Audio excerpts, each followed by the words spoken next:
Dani Delanos, Feliz Natal, um ano novo repleto de mais sucesso, alegria e saúde. E falar que você foi uma grande surpresa esse ano. Adorei ver o seu canal, adorei falar com você e adorei saber que tem pessoas como você aí ajudando outras mulheres. Um beijo.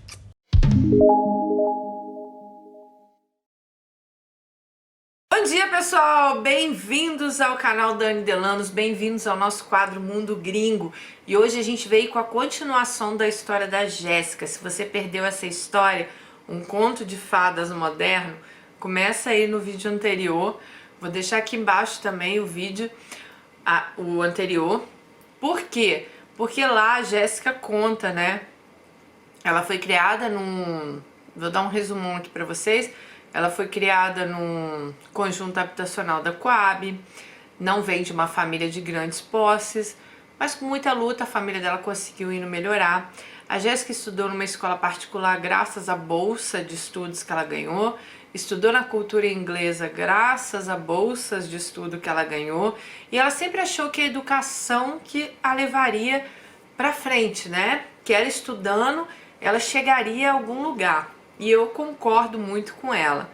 Infelizmente, ela também foi uma menina que foi abusada sexualmente, mas ela foi abusada, gente, de uma pessoa que ela conheceu online. Ela marcou um encontro, um cara que ela tava assim apaixonada, né? E esse cara, ele a estuprou no primeiro encontro. Então ela perdeu a virgindade, né? No estupro, o que é muito triste. Mas tem várias outras coisas que ela conta pra gente que eu acho que vai ser legal pra vocês verem que a vida da gente nada cai do céu. As coisas elas não acontecem assim, sabe? Nossa, ai, fulano não. Fulano hoje tá lá, mas olha a vida dele atrás, né? O tanto que batalhou, o tanto que correu atrás, o tanto que fez. Essa é a vida normal, gente. É a vida de pessoas normais como eu, você. Não é porque eu tô aqui, né, e você tá me vendo que eu sou diferente de você, não. Eu também tenho minhas batalhas todos os dias. Se eu consigo alguma coisa também, é acordando cedo igual vocês, correndo atrás. Não pense que eu tenho essa vida aí de comercial de margarina, ou essa vida, nossa, que tudo cai do céu, que as coisas aparecem aqui pra mim. Não. Quero deixar sempre bem claro que aqui nós somos histórias reais, pessoas normais, pessoas que batalham dia a dia. Muitas venceram, muitas ainda não conseguiram, mas vão vencer. Então, assim, são histórias para vocês acompanharem as histórias desses homens e dessas mulheres que vêm aqui contar para vocês, tá bom?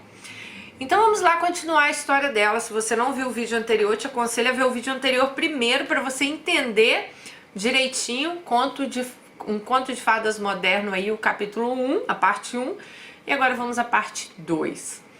Bom, ela nos contou aqui que ela resolveu se inscrever no programa Ciências Sem Fronteiras. A Jéssica, ela faz física médica, que é essas pessoas que trabalham com aparelhos de radioterapia, quimioterapia. Eu nem sabia que o nome do curso era esse, tá, gente? Mas é esse o curso que ela faz aqui nesse momento da história. Fiz um cafezinho. Então ela tinha um namorado na época, do Daniel, que não gostou muito da ideia dela sair do Brasil não, que ela falou que ela iria se inscrever no Ciências Sem Fronteiras. Então vamos lá. Meu namorado não gostou da ideia e ele me disse para eu escolher entre ele e o intercâmbio. Eu respondi que não tinha escolha nesse caso. Eu jamais deixaria uma oportunidade dessas passar por causa de um namoro. Então eu mesma terminei com ele e disse que não queria alguém que não me apoiasse e que fosse controlador ao meu lado. Ele tentou algumas vezes pedir para voltar, mas eu fui firme e disse que não. Bom, nas férias eu fui para a casa do meu avô materno, como todos os anos eu fazia. E eu passava boa parte das férias escolares com meus avós e tios por parte de mãe. Eles moravam todos juntos ou então na mesma cidade. E nessa época meu avô já tinha construído a casa de praia, que era um grande sonho dele. E um desses dias estávamos todos na casa da minha tia E eu disse que no próximo ano eu iria me inscrever no programa Ciências Sem Fronteiras e provavelmente eu aplicaria para estudar na Inglaterra. Meu objetivo, a Universidade de Oxford. Vocês sabem que é uma das mais famosas do mundo, né? Meu avô logo disse: "Ah, essa é minha neta, muito inteligente, vai para Harvard." E eu respondi: "Não, vô, Harvard não fica na Inglaterra, fica nos Estados Unidos. Eu vou aplicar para Oxford." Bom, enfim, essas palavras sempre ficaram na minha cabeça. Eu sempre fui muito família, a gente vivia se reunindo, feriados, férias, aniversários. Meu avô às vezes ia para Ribeirão e a gente ia com frequência para São Paulo. Eu mal sabia que aquelas teriam sido as últimas palavras que eu ouviria pessoalmente do meu avô. Pois bem, em 2014 meu avô materno morreu num acidente de moto com um caminhão. E meu avô era o cara da moto. No ano anterior, meu avô paterno já havia morrido. Meu pai ficou muito triste, óbvio, mas se recuperou bem. Mas isso não aconteceu com a minha mãe. Quando meu avô materno morreu, minha mãe entrou numa depressão profunda. Ela começou a beber e a bebida ela acaba com a pessoa. Quando ela começou a beber, era só os finais de semana. Depois foi aumentando a quantidade. Então ela passou a beber durante a semana e foi aumentando a quantidade. E até hoje a minha mãe não se livrou completamente do vício. Ela demorou para buscar tratamento psicológico, pois ela achava isso besteira e que ela não precisava. A vida seguiu. O Natal de 2014 foi o Natal mais triste da minha vida. Foi o primeiro Natal sem o meu avô. E ele basicamente era a personificação do espírito de Natal. Em 2015, então, chegou. E ainda no primeiro semestre veio o edital para o Ciências Sem Fronteiras. Ele abriu. Eu, como já estava me planejando e me preparando para isso, eu tinha quase tudo que eu precisava. Eu só ainda não tinha prova de inglês. Eu fiz o Gente, eu não sei falar o nome disso, mas é o TOEFL. Se escreve TOEFL. É um curso que você tem que... uma prova que você tem que fazer quando você vai estudar fora em universidades, tá, gente?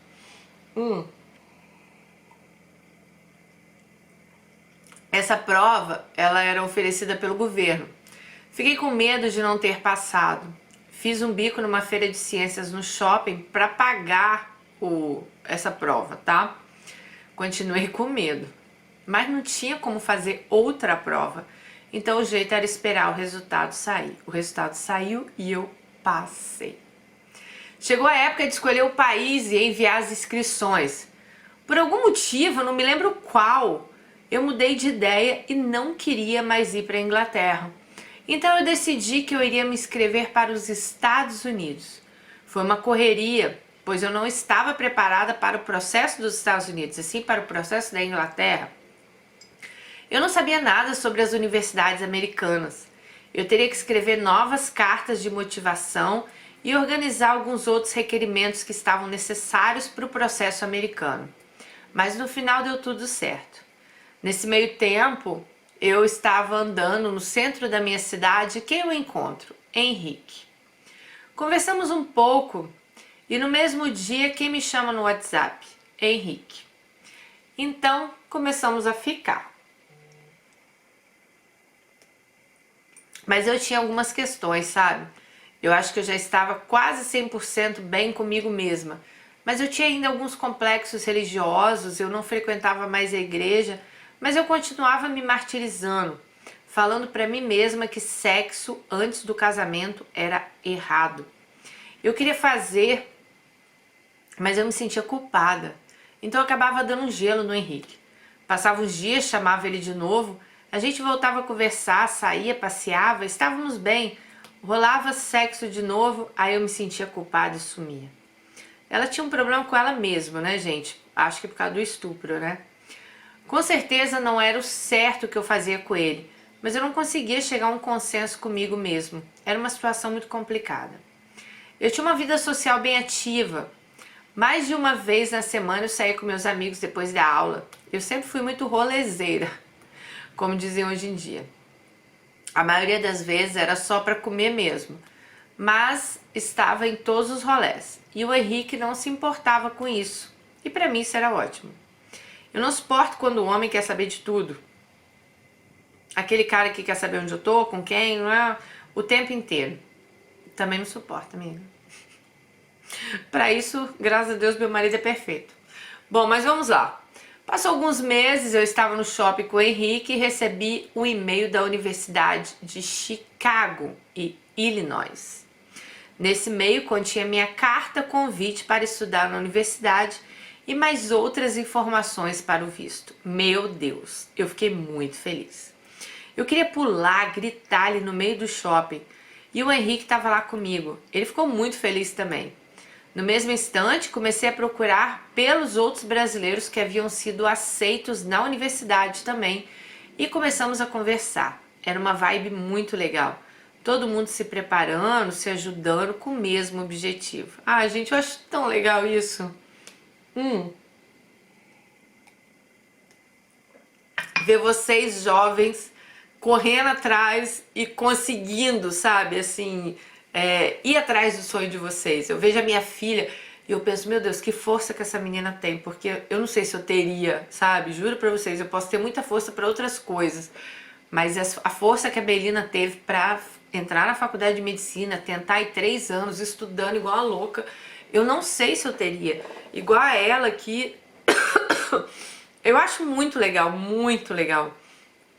Muito orgulho de ver pessoas como você, Jéssica, como a minha filha, como meu filho, como tantas outras. O Léo, que mandou um e-mail pra gente do deportado lá 2 vezes de Portugal. Tantas vocês que, sabe, devem dar um orgulho danado aos pais de vocês. Bom, eu e Henrique continuávamos nesse mesmo ciclo, até que um dia ele me deu um checkmate e disse algo tipo: se você tem problemas com a sua própria consciência, você tem que resolver isso sozinha. A partir de agora, se você quiser continuar saindo comigo, você vai ter que ficar parando de me dar gelo toda vez que a gente transar, porque desse jeito eu não aguento mais, eu quero ter um relacionamento normal. Eu entendi perfeitamente, eu gostava dele, eu queria ter algo mais sério com ele, eu queria me entregar, mas eu não conseguia. E eu sabia que eu não ia conseguir. Eu não ia conseguir dar a ele o que ele estava me pedindo, então eu decidi me afastar. Bom,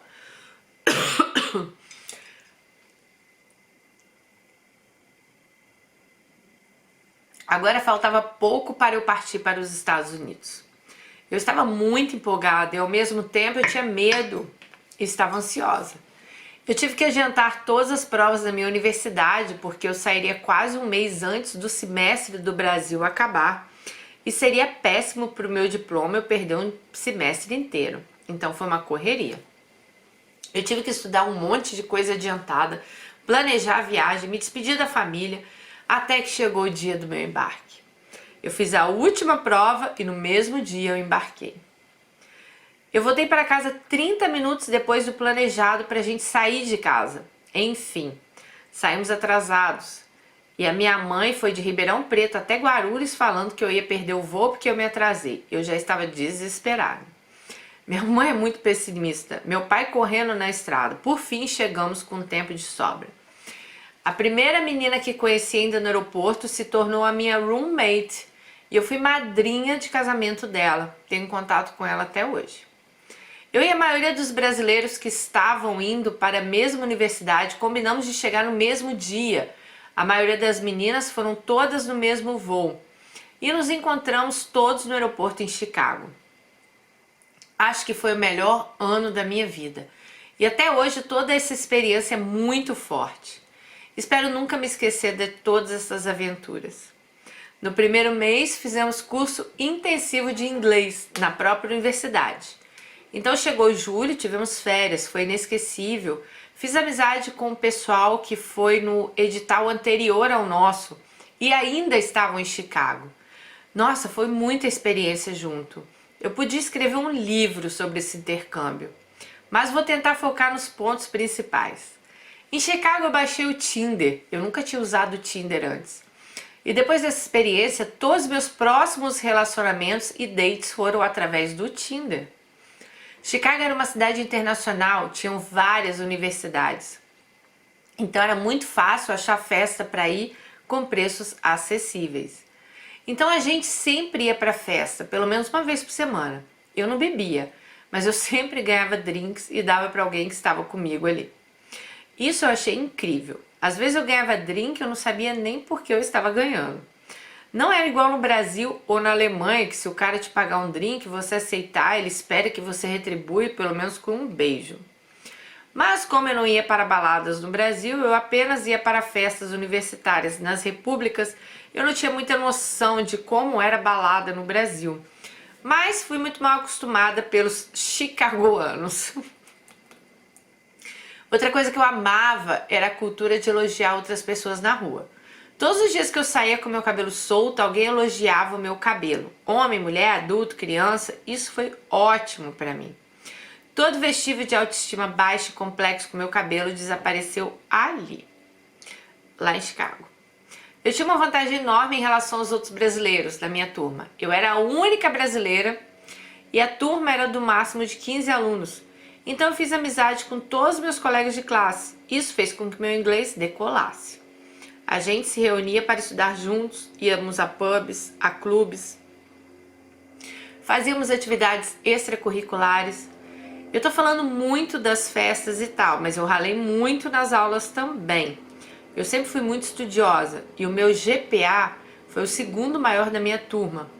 Logo no meu primeiro semestre, eu procurei um professor para ser meu orientador em pesquisa.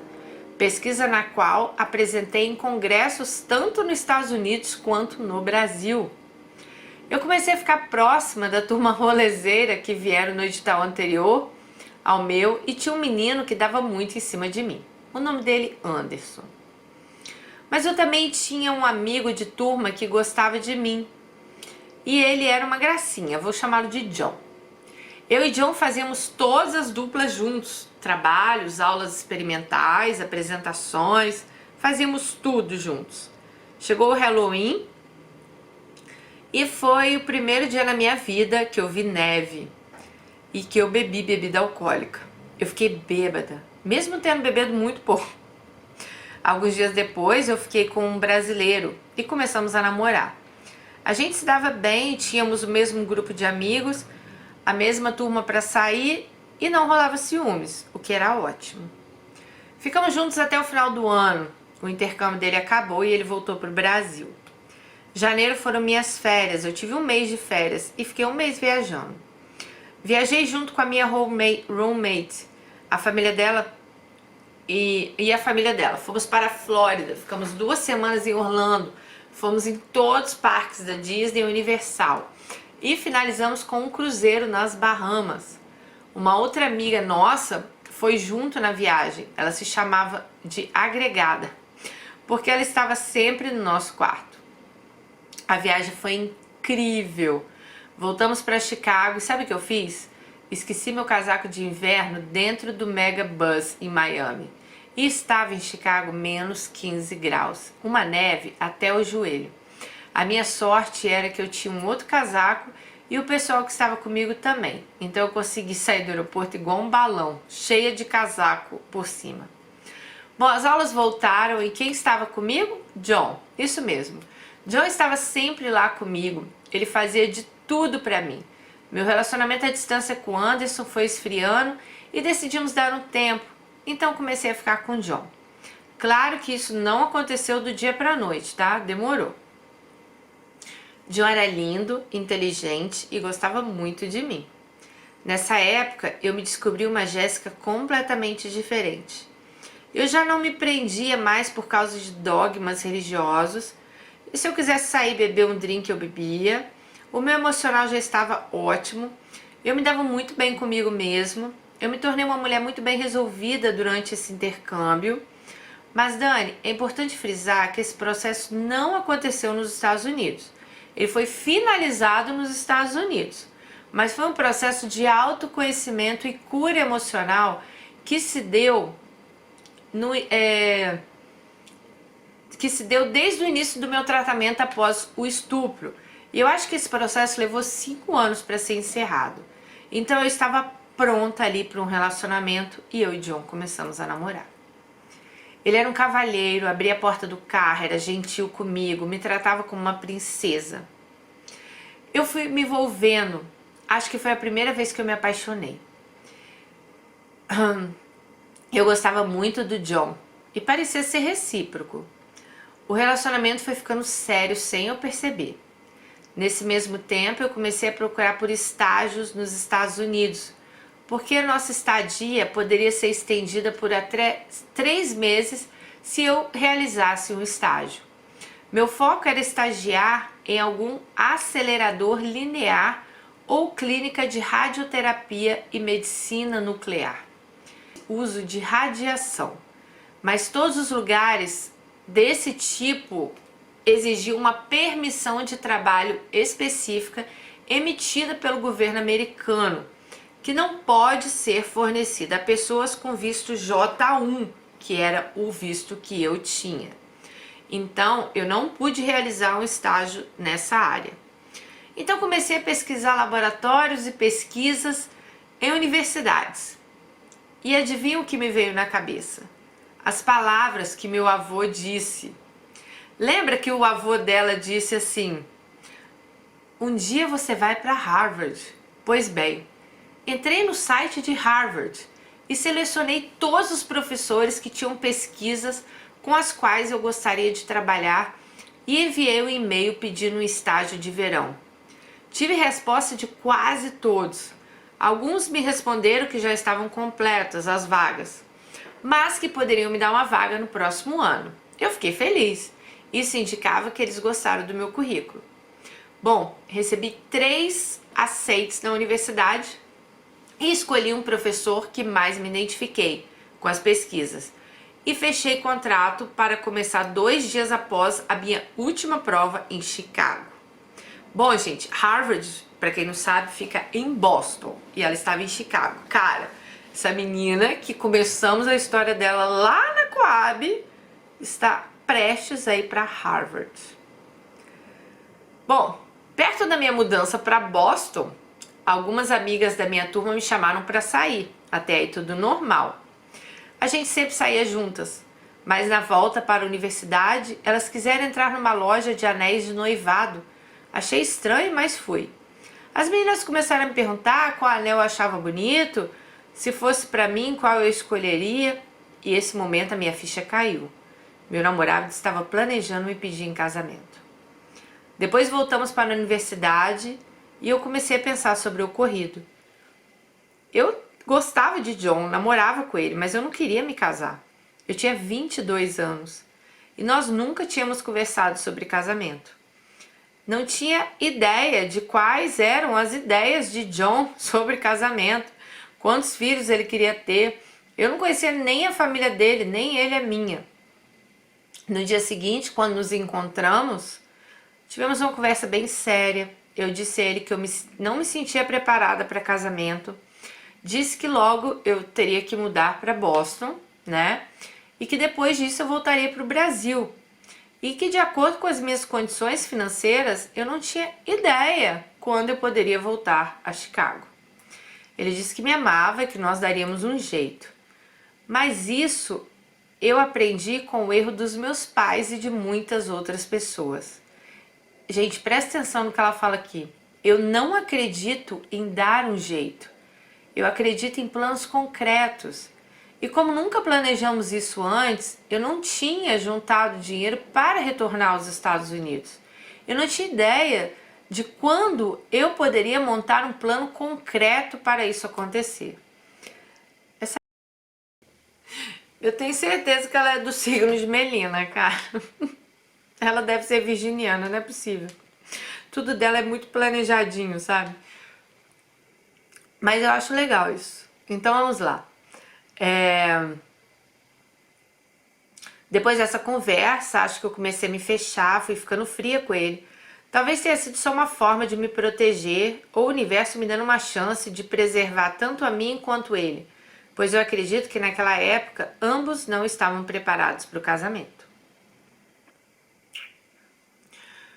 Quando chegou a minha última semana em Chicago, então decidimos que aquela seria a última semana juntos também e que dali cada um seguiria a sua vida.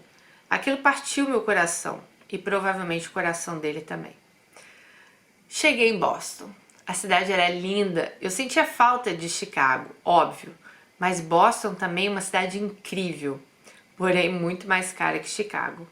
Em Harvard, eu tive a oportunidade de desenvolver um projeto de pesquisa do zero. Pensei o que eu queria fazer, montei os experimentos, executei. O projeto foi bom e se tornou um artigo. Eu era a única aluna da graduação do meu orientador e eu fiz um projeto inteirinho do zero, até a produção. E isso levou os 3 meses. Enquanto outros alunos visitantes de doutorado e pós iam apenas para fazer parte das pesquisas que já tinham, eles não produziam artigos durante o tempo deles em Harvard. Então, fazer um artigo, tudo desde o início, eu me senti muito orgulhosa. Foi uma verdadeira experiência. E meu avô estava certo. Eu iria para Harvard. Eu estava lá numa das melhores universidades do mundo. Até hoje eu fico imaginando o quanto orgulhoso... Vou chorar. O meu avô se sentiria se ele estivesse vivo para ouvir essa história. Ai, gente, eu fico imaginando quanto orgulho você deu para seus pais. E com certeza seu avô, onde ele estiver, ele ficou orgulhoso de você. Muito legal, né? Bom, vamos lá. Quando eu estava em Boston, voltei a usar o Tinder. Nesse momento era porque eu estava carente e queria conhecer outras pessoas e esquecer do John. Conheci um rapaz espanhol e um brasileiro. Os dois foram muito legais comigo. Tive um relacionamento com ambos, uma coisa casual. Eu consegui esquecer o John. A princípio eu achei que seria mais difícil, mas não foi. Parece que meu coração estava em paz. Retornei ao Brasil em agosto de 2016 e voltei com várias matérias difíceis na minha universidade, porque ela tinha que terminar a universidade dela aqui, né? Foi estranho voltar para o Brasil. Eu não sei exatamente o que eu esperava, mas estava tudo igual. Família, casa, amigos, universidade, meu carro. Mas eu era uma pessoa completamente diferente. Acho que eu falava o tempo inteiro sobre intercâmbio, principalmente logo que eu voltei. Talvez isso tenha feito com que meus novos colegas de classe me achassem metida. Como eu perdi 2 semestres quando eu estava nos Estados Unidos, eu já não tinha mais aula com a minha turma original, mas continuava vendo eles. Em algumas matérias até eu fiz aulas juntos. Faltava então 2 anos para me formar, mas a universidade no Brasil não era fácil. Nós mulheres estudando num curso de macho, no qual a grande maioria dos alunos e professores são homens. Cansei de ouvir piadinha machista. Olha, dá para contar nos dedos os professores que não fazem terror psicológico nos alunos. Isso é normal em curso de exatas como o meu. Mas agora eu havia tido contato com uma realidade diferente, um tratamento de professores com alunos, e eu via que aquele tratamento dos professores da minha faculdade não era normal. Então a universidade passou a me tirar muita energia, mais do que antes. Não tínhamos apenas que passar nas matérias, tínhamos que lidar com professores e alguns colegas de turmas machistas. E com professor opressores. Às vezes rolava até assédio. Era só aparecer alguma menina arrumada que rolava assédio por parte de alguns professores. Bom, terminamos 2016 e eu decidi que eu não iria mais morar no Brasil. E eu tinha um sonho de passar pelo menos um período na Alemanha. Eu não sei exatamente quando ou como isso surgiu, mas depois que eu estava nos Estados Unidos, eu sabia que pelo menos parte do meu caminho seria na... Bom, tanto que durante meu intercâmbio escolhi como minor estudar alemão. Chegou 2017 e comecei a pesquisar formas de ir para a Alemanha. E me lembrei que quando eu estava em Chicago, eu conheci uma au pair. Então pesquisei também sobre ser au pair na Alemanha. Esse ano foi meu ano mais difícil na universidade. Foi sofrido, mas eu sobrevivi. Nesse ano meu pai também foi morar em Brasília. Ele foi para trabalhar na Força Nacional. A princípio era só por um ano, meus pais não estavam bem. Quando eu voltei dos Estados Unidos, a minha mãe já estava com depressão profunda, bebia todos os dias. Depois que meu pai se mudou, ela ficou pior ainda. Ela foi aumentando cada dia a quantidade da bebida. Ela não ficava agressiva, mas ela era grossa e hostil comigo e com a minha irmã. Meus pais começaram a brigar muito e decidiram se separar. Então minha mãe começou a ir para festas com amigas, sair para beber. Acho que ela começou a aproveitar tudo que ela não aproveitou quando ela era nova. Mas se fosse só isso, tudo bem. O problema é que ela começou a passar dos limites. Ela passou a beber tanto que ela não conseguia mais trabalhar. E nessa época, a minha mãe tinha uma clínica de estética renomada na cidade e ela ganhava muito bem. Mas todo o dinheiro dela ia para o álcool. Ela foi se afundando cada vez mais, foi perdendo clientes, tentou se matar, até que um dia ela finalmente decidiu fazer tratamento. Mas o vício já estava tão dentro dela que o psiquiatra disse que ela teria que ser internada e ela concordou. O tratamento deveria ter sido feito em 6 meses, porém o convênio médico só cobria 1 mês na clínica. Levamos uma carta do médico, no convênio, falamos que era um caso grave, mas não aceitaram. Então após 1 mês ela teve que sair da clínica. Foi triste porque a minha mãe queria continuar internada. Ela queria fazer o tratamento, ela não queria ir embora, porque ela sabia que ela não estava bem. Nessa época, ela tinha ideias suicidas, ela precisava do tratamento, mas nós não tínhamos como pagar. Ela ficou em casa por 2 semanas. Então encontramos uma organização católica que tentava ajudar casos de reabilitação. Mas minha mãe só ficou 2 dias lá, ela odiou o lugar. Ela disse que foi maltratada e, óbvio, eu fui lá buscá-la. Nessa ONG não tinha acompanhamento profissional e isso era muito complicado. Nesses casos, é extremamente importante que um profissional acompanhe. Minha mãe decidiu que faria o tratamento sozinha, iria no psiquiatra e faria o tratamento em casa. Bom, não deu muito certo. Se comparado quando ela estava na clínica, no mundo real ela tinha contato com bebida, ela via bebida todos os dias, comerciais de bebida todos os dias, ela foi muito forte. Gente, eu já falei pra vocês que a minha cunhada, a Flaviane, ela é assistente social e ela faz um programa não sei se é o governo ou a prefeitura, lá no Espírito Santo, lá em Vitória, que ela cuida de dependentes químicos, parte de um programa que ela faz parte lá.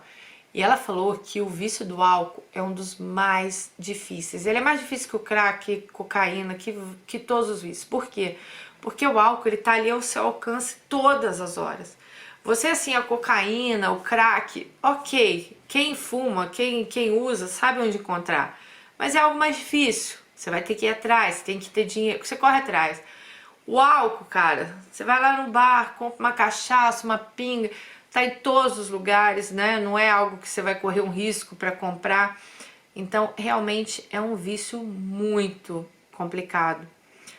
E a gente às vezes fala muito de homens que bebem, mas tem muitas mulheres também que são alcoólatras. Eu tive uma tia que foi alcoólatra e é muito difícil, gente. É muito complicado, sabe? Eu nem sei. Acho que quando a mulher é alcoólatra é até pior que eu. Não sei, eu acho que ela. Ah, eu nem sei. Não sei se ela abusa mais, não sei, mas é diferente, sabe? Bom, vamos lá. Minha mãe teve várias recaídas, ela tentou se matar algumas vezes, mas aos poucos ela foi melhorando, foi se reguendo, voltou a trabalhar, conquistou novos clientes. Nesse período que minha mãe ficou sem condições de trabalhar, passamos dificuldades. Mas o essencial é que meu pai nunca deixou de mandar dinheiro pra gente.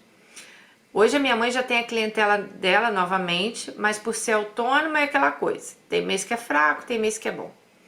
Recentemente minha mãe fez um processo estético e tem quase 1 mês que ela não bebe nada. Ela tá indo muito bem. Ela segue com acompanhamento profissional, que é de extrema importância. Notem que esse processo começou em 2014, quando meu avô morreu. Se intensificou em 2017, hoje estamos em novembro de 2019 Eu admiro a minha mãe, ela é uma mulher muito forte e vencer o vício praticamente sozinha é difícil. Mas vamos voltar em 2018. Logo no começo do ano, eu já tinha todas as informações de como eu iria para a Alemanha e de como permanecer no país. Para mim, a forma mais barata seria ir como au pair. A nossa situação financeira no Brasil não era boa. E eu nunca iria conseguir juntar 9.000 euros para pôr numa conta que teria que ser bloqueada aquele dinheiro, ser minha própria sponsor para fazer um curso de mestrado. Esse ano foi muito tranquilo na universidade. Eu tinha apenas uma matéria e eu fazia estágio. No primeiro semestre eu fiz estágio e no segundo eu fiz a matéria. Eu nunca precisei trabalhar fora da universidade, mas durante a graduação eu tive bolsas, seja de indicação científica, pesquisa ou monitoria. Era assim que eu mantinha minhas coisas, minha gasolina, minhas saidinhas com os amigos e tudo mais. Então eu já tinha o meu plano todo pronto.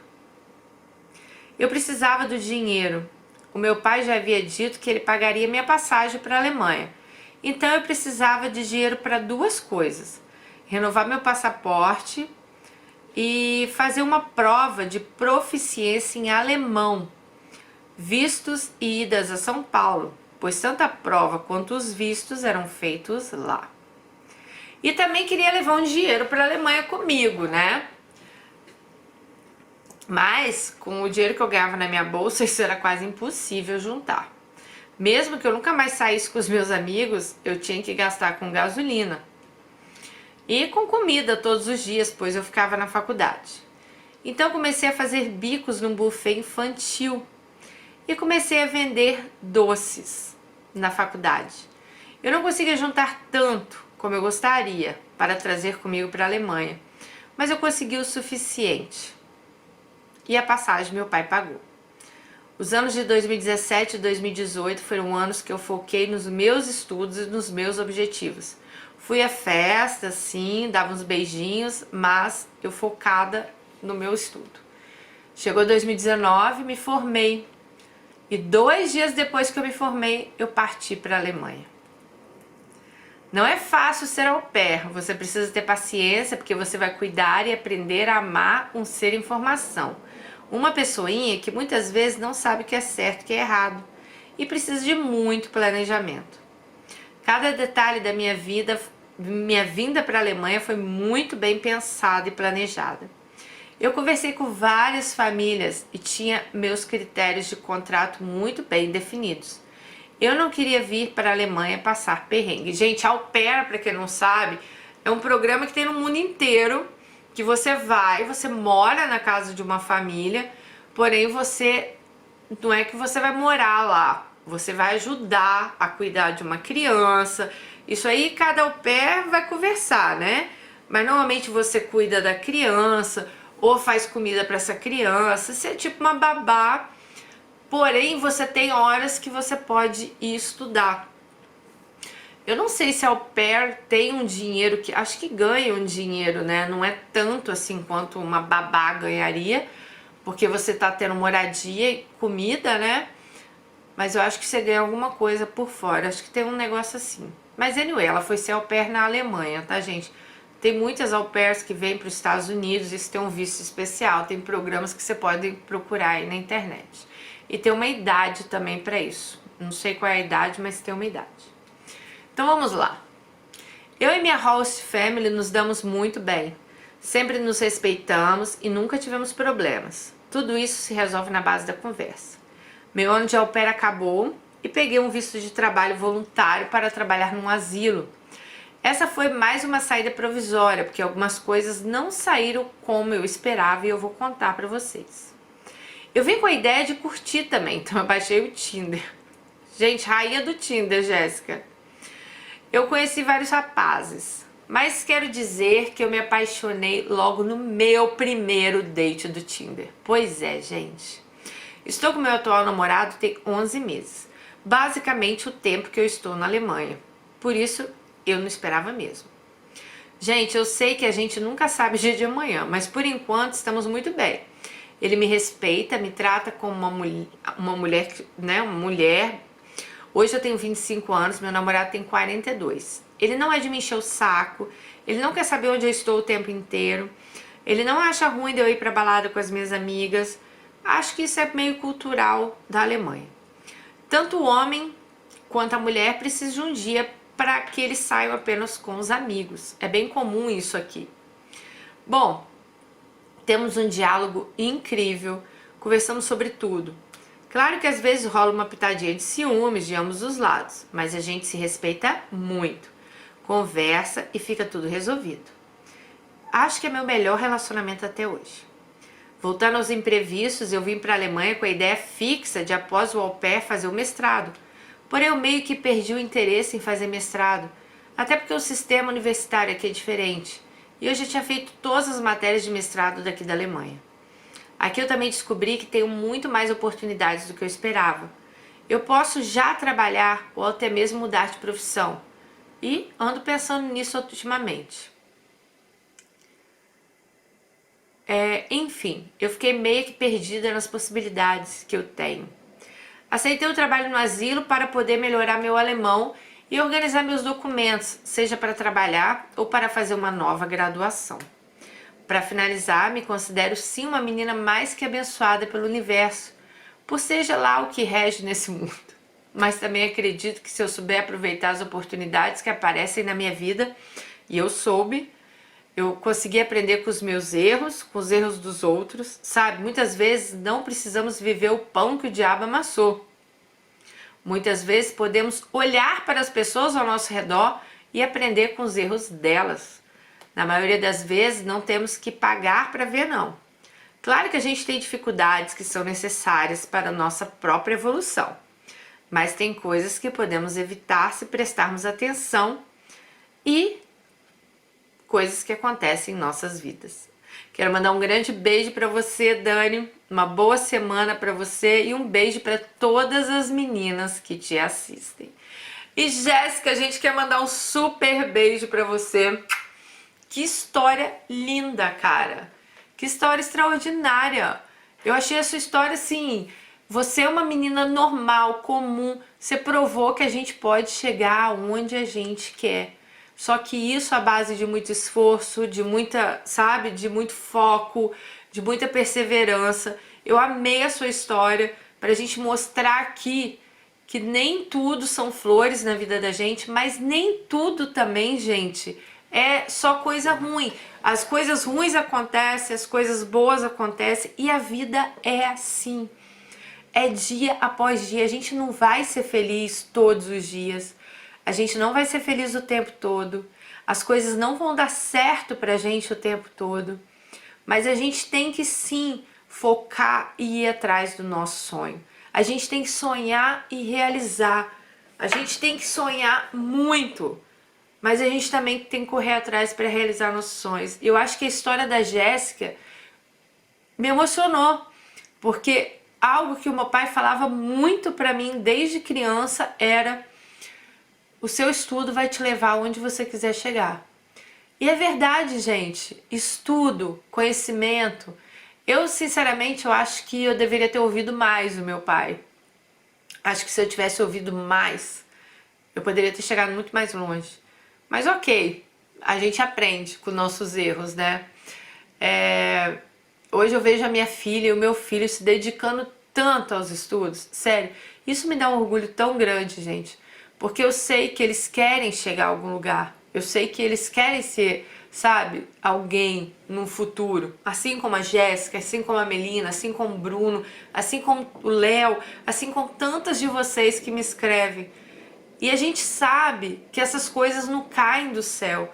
Hoje em dia, nesse mundo muito mediático, que a gente olha uma coisa e a gente quer e a gente acha que não, eu quero hoje, se amanhã eu não conseguir, a pessoa tá frustrada, a pessoa se acha a pior pessoa da face da terra porque ela vê que todo mundo tem e ela não tem, né? Esse mundo hoje que a gente, eu não vou falar as pessoas, porque eu também, a gente vive mostrando as nossas conquistas em redes sociais, a gente vive mostrando a nossa vida e isso abriu uma brecha para as pessoas se compararem muito coisa que talvez antigamente não acontecia, né? Antigamente era só em televisão que a gente via artista, tal, a gente, né? Mas a gente era assim, os artistas lá e a gente aqui. Hoje não, todo mundo virou meio que um personagem, né?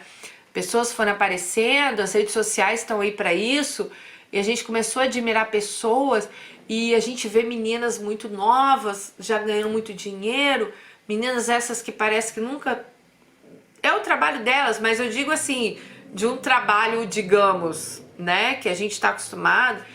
A gente pensa assim, nossa, mas essa menina nunca precisou né, acordar às 6 da manhã, pegar um ônibus, fazer isso, e tá lá ganhando dinheiro para mostrar, ou fazer, né, falar besteira na internet. Então, assim, o mundo hoje virou isso. E isso faz parecer que as coisas são fáceis. E as coisas não são fáceis.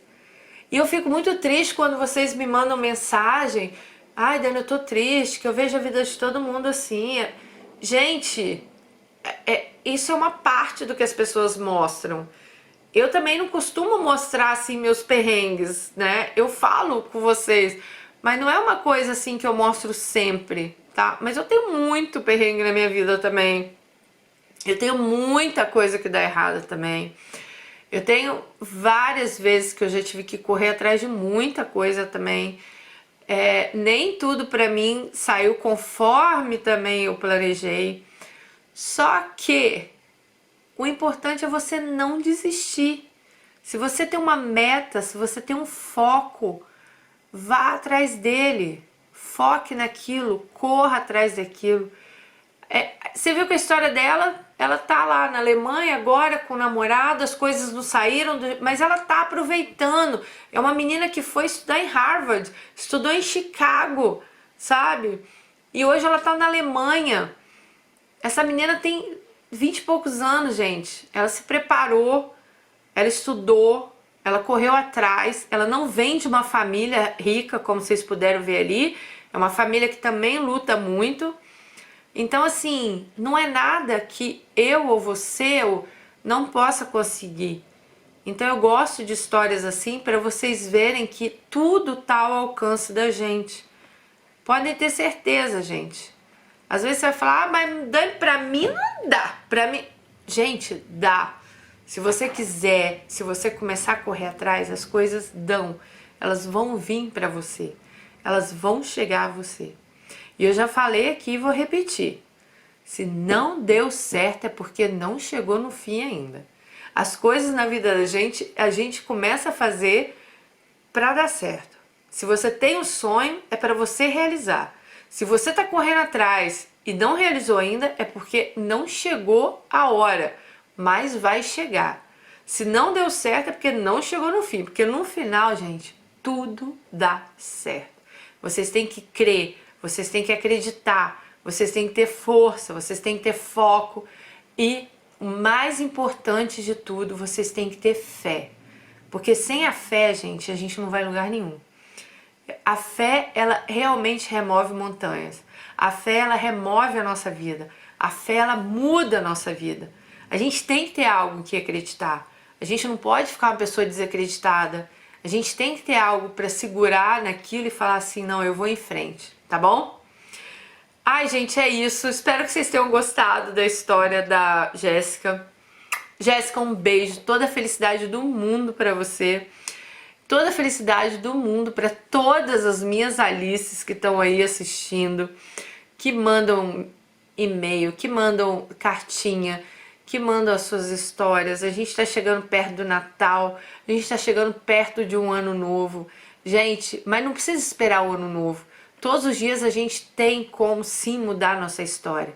Só que para mudar a nossa história, essas mudanças elas vêm da gente.